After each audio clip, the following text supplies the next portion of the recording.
1972 সালে রচিত সংবিধান নিয়ে আলোচনার শেষ নেই, কিন্তু কেন? চলুন সেটা একটু বিশ্লেষণ করা যাক। দীর্ঘদিন ধরে বলা হয় 1972-এর সংবিধান একটি প্রগতিশীল ও মুক্তিযুদ্ধের চেতনায় নির্মিত দলিল। কেউ কেউ একে বাংলাদেশের রাষ্ট্র ব্যবস্থার ভিত্তি হিসেবে দাবি করেন, কিন্তু বাস্তবতা বলে ভিন্ন কথা। বারবার প্রমাণ হয়েছে 1972-এর সংবিধানই মূলত রাজনৈতিক ক্ষমতা কুক্ষিগত করার একটি কৌশলগত হাতিয়ার। বারবার আওয়ামী লীগ ক্ষমতায় সেই সংবিধান ব্যবহার করেই ক্রমশ রাষ্ট্রের ক্ষমতা কেন্দ্রীভূত করেছে, সেই সাথে গণতান্ত্রিক ভারসাম্য দুর্বল করেছে আর কর্তৃত্ববাদী বা ফ্যাসিবাদী হয়ে উঠেছে। 1971 সালের মুক্তিযুদ্ধ শুরুর পর মুজিবনগর সরকার গঠিত হয়। 17 এপ্রিলে সেই ঐতিহাসিক স্বাধীনতার ঘোষণাপত্রের মূল ভিত্তি ছিল সাম্য, মানবিক মর্যাদা ও সামাজিক সুবিচার। কিন্তু অনেকটা রহস্যজনকভাবে দেশ স্বাধীন হওয়ার পর সংবিধান রচনার সময় রাষ্ট্র পরিচালনার মূলনীতি হিসেবে লেখা হয় জাতীয়তাবাদ, সমাজতন্ত্র, গণতন্ত্র ও ধর্মনিরপেক্ষতা। 1972 সালের 4 নভেম্বর বাংলাদেশ রাষ্ট্রের নতুন সংবিধান গণপরিষদে গৃহীত হয়। পরের বছরই 1973 সালে যুদ্ধাপরাধের বিচার, জরুরি অবস্থা জারি ও ভারত বাংলাদেশ সীমান্ত চুক্তি বাস্তবায়নের জন্য বেশ কিছু সংশোধনী আনে আওয়ামী লীগ। রাষ্ট্রীয় গুরুত্বপূর্ণ ইস্যু হওয়ায় প্রথম এ সংশোধনী নিয়ে তেমন বিতর্ক নেই, কিন্তু পরের বছর 1975 সালে চতুর্থ সংশোধনীর মাধ্যমে সংবিধানের বড় পরিবর্তন ঘটায় তারা। এর মাধ্যমে রাষ্ট্রপতি শাসন ব্যবস্থা চালু করা হয়, সেই সাথে সকল রাজনৈতিক দল বিলুপ্ত ঘোষণা করে একদলীয় বাকশাল কায়েম করা হয়। এর মাধ্যমে সংবিধানের মূলনীতি গণতন্ত্রের এক প্রকার কবর রচিত হয়। এটি ছিল দল হিসেবে আওয়ামী লীগের ফ্যাসিবাদী হওয়ার প্রথম ধাপ, যার সমাপ্তি ঘটে 1975-এ শেখ মুজিবের হত্যাকাণ্ডের মধ্য দিয়ে। পরবর্তীতে জিয়া ও এরশাদের শাসনামলে সংবিধানের পরিবর্তনগুলো মূলত বহুদলীয় গণতন্ত্র, রাষ্ট্র কাঠামোতে গণতান্ত্রিক সংস্কারের পথ উন্মুক্ত করার পাশাপাশি সংখ্যাগরিষ্ঠ মানুষের ধর্মীয় চেতনার প্রতিফলন ঘটাতে চেষ্টা করেছে। 90-এর গণ-অভ্যুত্থানে এরশাদের পতনের পর বিএনপি ক্ষমতায় আসে। 1991 সালে সংবিধান সংশোধন করে সংসদীয় ব্যবস্থায় ফেরে দেশ। 1996 সালের নির্বাচনে আওয়ামী লীগ সরকার ক্ষমতায় আসে, কিন্তু সংবিধান সংশোধনের জন্য 2/3 সংখ্যাগরিষ্ঠতা না থাকায় তারা সংবিধান সংশোধনের কোনো চেষ্টা করেনি। 2008 সালে 1/11 পার করে নিরঙ্কুশ সংখ্যাগরিষ্ঠতা নিয়ে ক্ষমতায় আসে আওয়ামী লীগ। ক্ষমতায় এসেই তারা সংবিধানে হাত দেয়। শেখ হাসিনার নেতৃত্বাধীন ওই নবম জাতীয় সংসদ থেকে পঞ্চদশ সংশোধনীর মাধ্যমে গণভোট বিলোপ করা হয়। গণভোট একটি রাষ্ট্রে জনগণের সরাসরি মতামত প্রকাশের শক্তিশালী মাধ্যম। এই ব্যবস্থাটি বাতিল করার ফলে গুরুত্বপূর্ণ সাংবিধানিক সিদ্ধান্ত গ্রহণের ক্ষেত্রে জনগণের সরাসরি অংশগ্রহণ সীমিত হয়ে যায়। এর ফলে সংসদে সংখ্যাগরিষ্ঠ দল সহজেই বড় ধরনের পরিবর্তন আনতে পারে, যা ক্ষমতাসীনদের স্বৈরাচারী হতে সহায়তা করে। ওই সংশোধনীর মাধ্যমে তত্ত্বাবধায়ক সরকার ব্যবস্থা বাতিল করে আওয়ামী লীগ।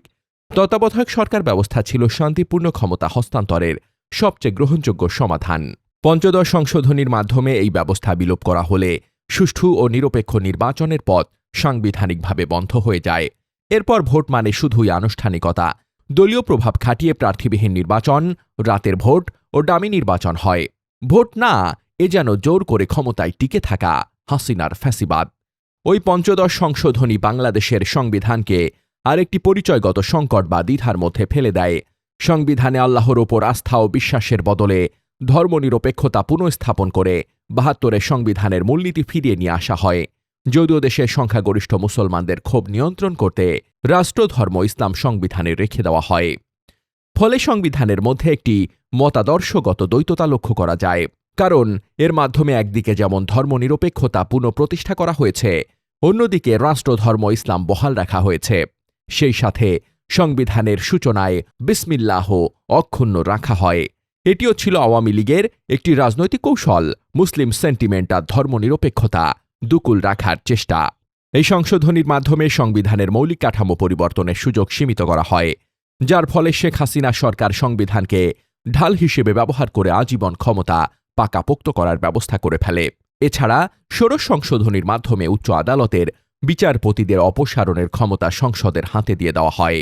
ফলে সংসদীয় ব্যবস্থা ফ্যাসিবাদে রূপান্তরিত হয়।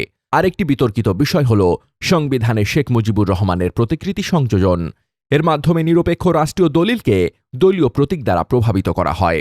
ব্যক্তিকেন্দ্রিক রাজনীতি ও প্রতীকী আধিপত্যকে প্রাতিষ্ঠানিক রূপ দেওয়া হয়। 2012 সাল থেকে বিএনপি জামায়াত সহ বিরোধী রাজনৈতিক দলগুলো তত্ত্বাবধায়ক সরকার ব্যবস্থা পুনর্বহালের দাবিতে রাজপথে আন্দোলন গড়ে তোলে। কিন্তু আওয়ামী লীগ কৌশলে যুদ্ধাপরাধ ইস্যু এনে মুক্তিযুদ্ধের পক্ষ বিপক্ষ বিতর্ক তৈরি করে, সেই পুরনো ডিভাইড অ্যান্ড রুল থিওরির মতো। ফলে জামায়াত ও বিএনপির মধ্যে এক প্রকার অস্বস্তি দেখা দেয়, যার প্রভাব পড়ে এই দুই বড় দলের রাজনৈতিক সিদ্ধান্ত গ্রহণে। বিভক্তি ছড়িয়ে পড়ে তৃণমূলেও। ফলে বিরোধী দলগুলোর পক্ষে সরকারের বিরুদ্ধে শক্ত কোনো আন্দোলন গড়ে ওঠেনি। এভাবেই 1972 সংবিধান হয়ে ওঠে দলীয় সরকারের অধীনে জাতীয় নির্বাচনের আইনি ভিত্তি। ফলে জাতীয় ও স্থানীয় সরকার নির্বাচনগুলোতে আওয়ামী লীগের একচ্ছত্র প্রভাব দেখা যায়। ভোটের নামে চলে প্রহসন, নির্বাচন ব্যবস্থা পুরোপুরি ভেঙে যায়। এই একচ্ছত্র ক্ষমতা আওয়ামী লীগকে আরও ভয়ঙ্কর করে তোলে। রাজপথের সোচ্চার ভূমিকায় থাকা জামায়াতের প্রায় সকল শীর্ষ নেতাদের যুদ্ধাপরাধ নামক বিতর্কিত বিচারের মাধ্যমে ফাঁসি দেওয়া হয়। প্রধান বিরোধী দলীয় নেতা ও 3 বারের প্রধানমন্ত্রী বেগম খালেদা জিয়াকে বিতর্কিত মামলায় জেলে দেওয়া হয়। বিরোধী দলগুলোর অসংখ্য নেতাকর্মীকে গুম, খুন, নির্যাতন, নিপীড়ন ও হয়রানিমূলক মামলা দিয়ে মূলধারার রাজনীতি থেকে দূরে ঠেলে দেওয়া হয়। বিশ্লেষকরা মনে করেন, আওয়ামী লীগের সংবিধান সংশোধনের উদ্দেশ্যই ছিল আজীবন ক্ষমতায় থাকা। 71-এর মুক্তিযুদ্ধকে কেন্দ্র করে একটি বয়ান তৈরি করা, যার বিরুদ্ধে কখনো প্রশ্ন করা না যায়। অন্য ধাপে ছিল গণভোট ও তত্ত্বাবধায়ক সরকার বিলোপের মাধ্যমে জনগণের ক্ষমতা সংকুচিতকরণ ও দলীয় প্রভাব বৃদ্ধি। সব মিলিয়ে সংশোধিত সংবিধান শেষ পর্যন্ত আওয়ামী ক্ষমতার রাজনীতির রক্ষা কবচে পরিণত হয়, যা ফ্যাসিবাদের চূড়ান্ত রূপান্তর। কিন্তু জন আকাঙ্ক্ষার বিপরীতে যে কোনো কাঠামোই বালির বাঁধের মতো ভঙ্গুর। 2024-এর জুলাই বিপ্লবে ছাত্র জনতার গণঅভ্যুত্থান শেখ হাসিনার সাংবিধানিক ফ্যাসিবাদকে ধূলিসাৎ করে দিয়েছে।